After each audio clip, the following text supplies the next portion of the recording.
Hi there. My name's Nancy Loewen. I'm a children's book author in St. Paul. Today I'm going to talk to you about how to prepare your manuscript for submission. Let's say you've written a picture book or maybe an essay and you want to submit it to a Planting People Growing Justice contest. Or maybe you want to submit your work to a publisher. I'm going to give you some tips today that will help you stand out and give you the best possible chance for success. So first, I'm going to talk about 3 very common mistakes and how you can avoid them. And then I'm going to talk a little bit about proofreading your final piece. Okay, common mistake number 1, sentence fragments. So a sentence has a subject and a verb, and it can stand by itself. It's a complete thought.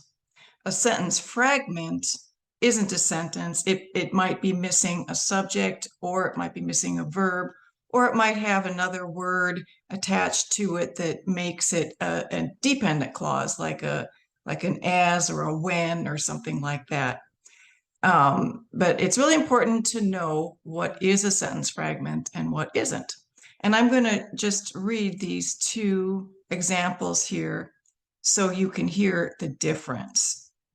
Okay, so this first one, a sentence fragment isn't a sentence, doesn't express a complete thought, makes your text choppy. Most sentence fragments can be easily fixed by combining them with complete sentences or adding a subject or verb. So you see that is pretty choppy there, right? It's just kind of stop and start. It doesn't have good rhythm. But now I will read the second one here. A sentence fragment isn't a sentence. It doesn't express a complete thought. Sentence fragments make your text choppy. Most sentence fragments can be easily fixed by combining them with complete sentences or adding a subject or verb. So you see that one flows better. We still have some short bits here, right? Sentence fragments make your text choppy. That's a pretty short sentence, but it is a sentence, right? And then it kind of contrasts with this one, which is longer. Here you'll note I put in a semicolon. This is something that I personally kind of like. Not everybody maybe would be wanting to use one. With a semicolon, you need a sentence on either side of it. Or you could just put a period, but it just has a slightly shorter pause than a period. But I also want to go back here and just point out a couple of things. So the problem with this doesn't express a complete thought is we don't have a subject there. That's why that one is not a sentence. And that's the same here, makes your text choppy. Well, what makes your text choppy? We need a subject. And then this one is a sentence. Most sentence fragments can be easily fixed. Same with this one, a sentence fragment isn't a sentence. We've got a subject, we've got a verb, and then we've got an object or a complement there that finishes the thought. And then this one, by combining them with complete sentences, that's actually just 2 prepositional phrases. We've got by combining them with complete sentences. So that doesn't have a subject or a verb. And here we've got or adding a subject or verb. We don't know, who is going to be adding that subject or verb. How is that going to happen? So I hope that gives you an idea of how to address sentence fragments. Okay, another very common mistake is run-on sentences. And I'm just going to read these 2. A run-on sentence keeps going when it should be broken into 2 or more sentences. It's hard for the reader to take in everything all at once. It's like someone is talking and talking without taking a breath. Whew, that was a little hard. Okay, so now I'm going to read the second one. A run-on sentence keeps going when it should be broken into 2 or more sentences. It's hard for the reader to take in everything all at once. It's like someone is talking and talking without taking a breath. Okay, see, that one is much better. So just like you don't want to have little bits and pieces of sentences, in the sentence fragment category, You also don't want to have these things that go on and on and on with no break. You need to know when you need to, or where you need to break up your sentences. And if it's been a while since you've thought about this kind of thing, here's a really good resource that I recommend. It's khanacademy.org. I also tutor ACT students, and this is a site that I often use. They have a lot of short, very accessible videos about just all sorts of topics. So I encourage you to look at this site. You can just go to this site and then, type in the search bar run-on sentence or sentence fragment or anything else. Okay. Now, the other common mistake is to not put in paragraph breaks. So these breaks show the reader how you are organizing your thoughts, so your work is easier to understand. And plus, paragraph breaks make your writing look more inviting on the page. So if you look at these two passages here, they're the same text. This is just something that I pulled from an essay I wrote a while back. Here we've got one big block. Here we've got paragraph breaks. So most of us, I think, would rather read this one because it's a little bit easier. We know how the writer wants to organize the thoughts. Each paragraph is its own little group. And once you group it like that, have a little white space, a little air, kind of like a breath, right? Like in those that run-on sentence, those run-on sentences that I just read, that's kind of like the same idea. We want pauses. We want to be respectful of the reader and help the reader get your meaning. And one way of doing that is putting in appropriate paragraph breaks. Now we're going to talk a little bit about proofreading. So let's say you went through your piece and you've got your paragraph breaks, no sentence fragments, no run-on sentences. Now what do you do? So this is how you would approach polishing off your wonderful manuscript. So here are 3 things you can do before you submit your work, and you can do all 3 if you'd like. So this one is to print out your piece and use a pencil to guide your eye as you slowly read through it. Put a small dot under every word and watch out for missing words or extra spaces. And I should add here, also watch out for extra words. I don't know if you caught this, but earlier I was reading this. And you see this, a run-on sentence keeps going when it should be broken into 2 or more sentences. Okay, so I did not follow my own advice. I did not print this out. I did not use my pencil to guide my eye. And I missed these 2 goings. And so that's something that printing it out and using that technique of making a little dot under everything, I probably would have caught that had I done that. I think it does work better to work with a hard copy, to print out your piece. However, if you don't have access to a printer or your printer is out of toner or something like that, you can go ahead and do it online or on your screen, but just use your cursor then to do it. Do it like this. Print out your piece and use a pencil to guide your eye. So what this does is it helps mitigate that autofill process. So our brains work pretty quickly, and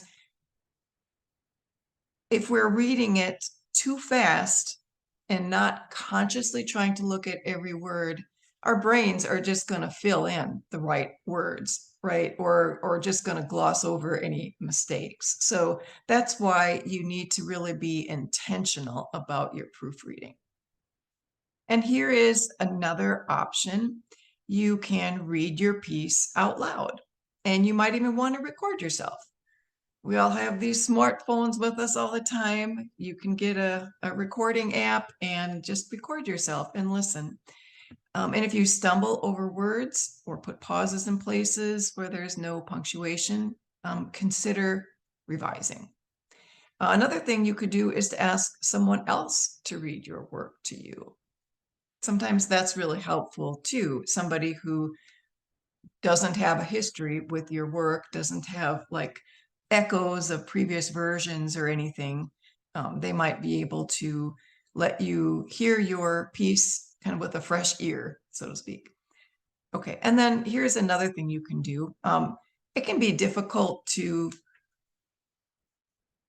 kind of process everything at the same time.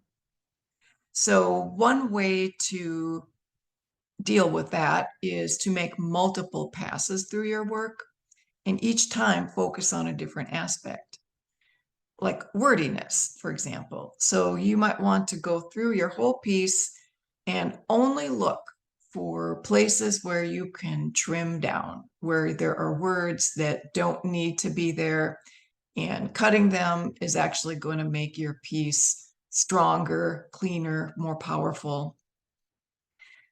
Spelling, spell check, you've got spell check, but it is possible that that it's missed some words. Like maybe you just have the wrong word in there, or there's like a homophone or something like that. You just need to don't take that for granted, is what I'm saying. You still need to, you're still on the hook for the spelling, even if you have spell check. Or punctuation.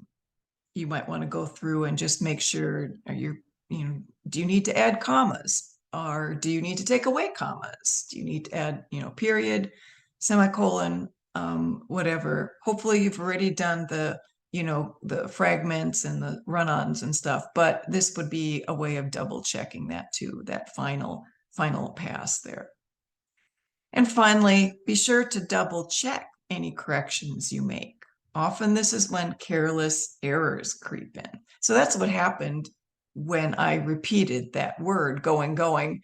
I was correcting it. I made some changes and I didn't go back and look at it carefully. And that's what happens. So be very careful that if you do make a change, you look at it once and twice and maybe 3 times just to make sure that you didn't inadvertently introduce a different error. Now I'm going to talk about formatting your manuscript.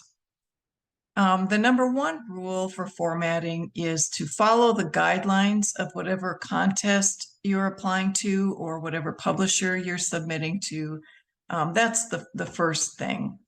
And I'm also going to say a lot of publishers or contest sponsors these days have portals.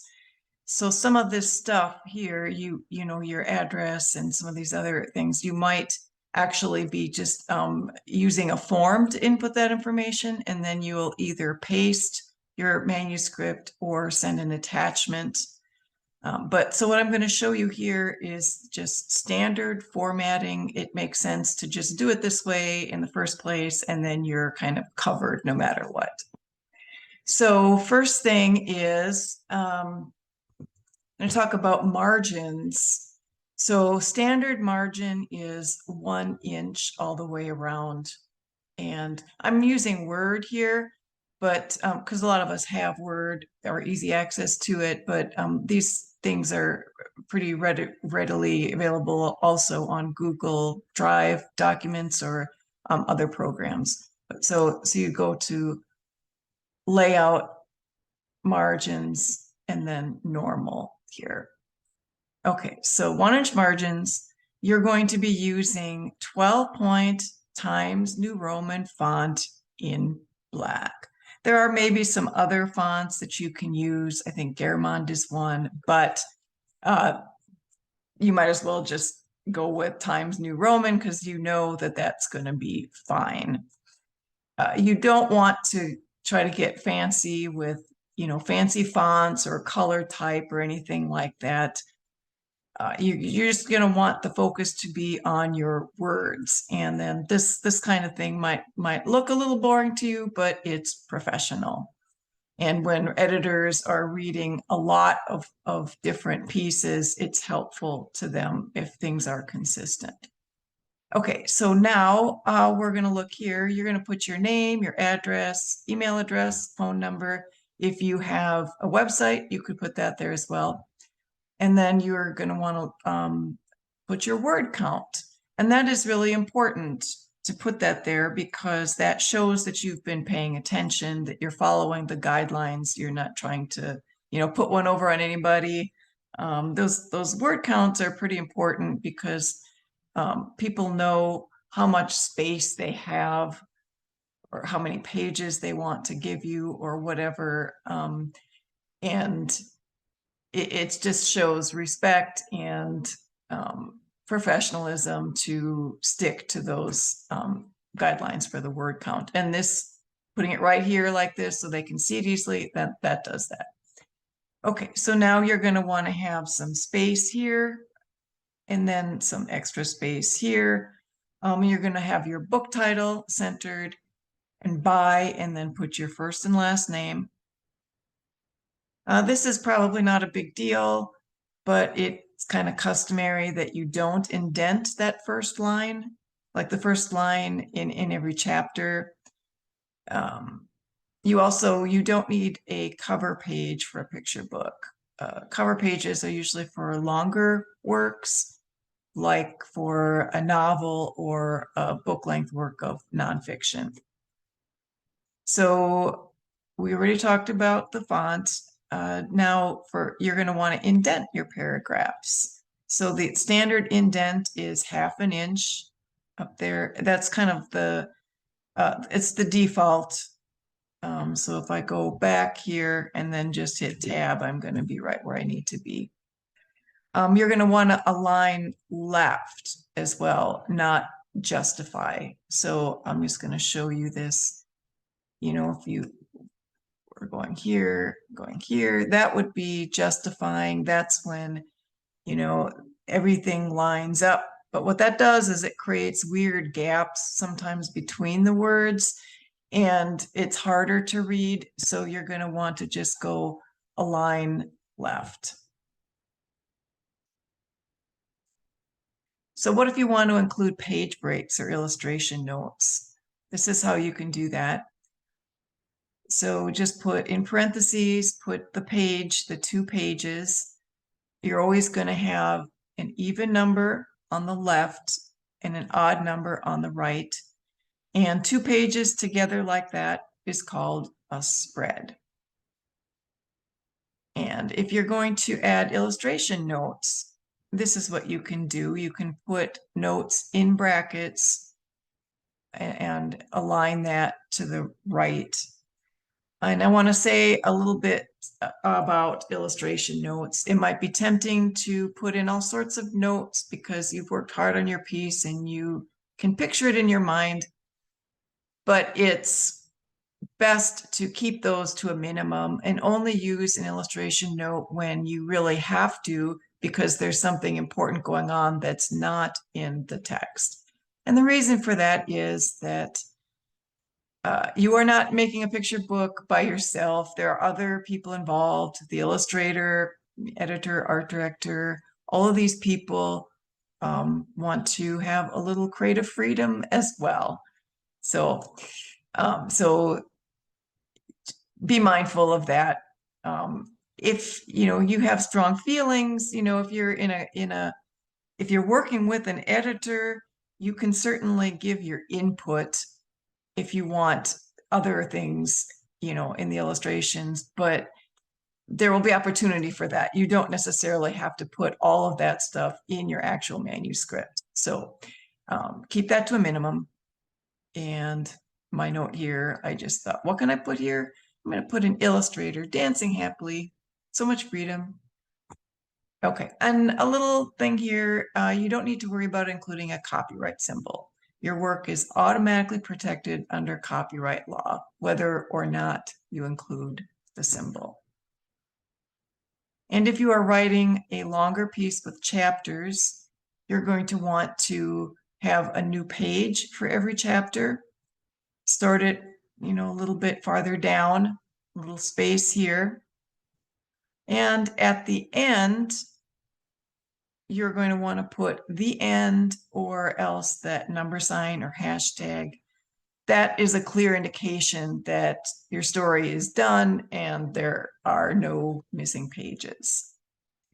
So maybe you've noticed here, I have a running header here, right? I've got name, title, and a page number. And I have it on this one here too, but not on the first one. So that is also standard. If somebody's printed out your stuff and, all of a sudden somebody leaves the window open and a wind gust blows everything over, you're going to want to have this stuff. It's just kind of an insurance policy that things won't get lost or mixed up. So how do you do that? I am going to share this with you just because I kind of struggled with it to figure out how to do it. There's a bit of a trick to it. So you're going to want to go to the Insert tab here and go to Header. Right now, I'm going to remove the header just to show you how it's done. And why did that not do that?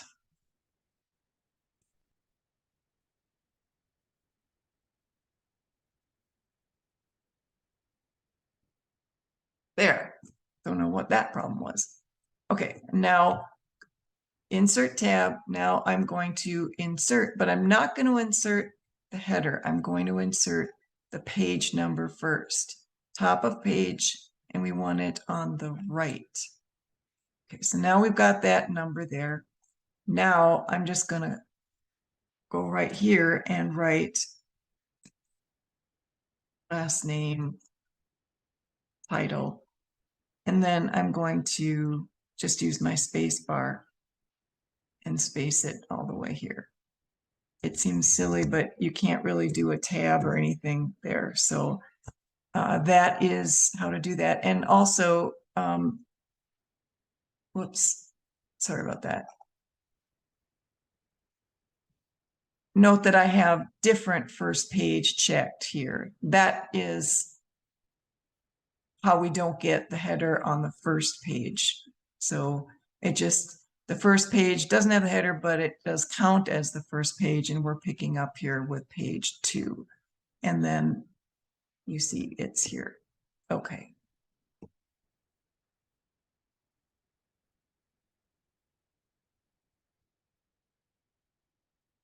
All right.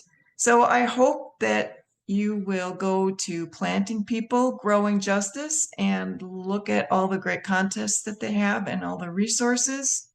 And if you would like to know more about me, you can check me out at nancyloewen.net. All right. Thanks for listening and good luck.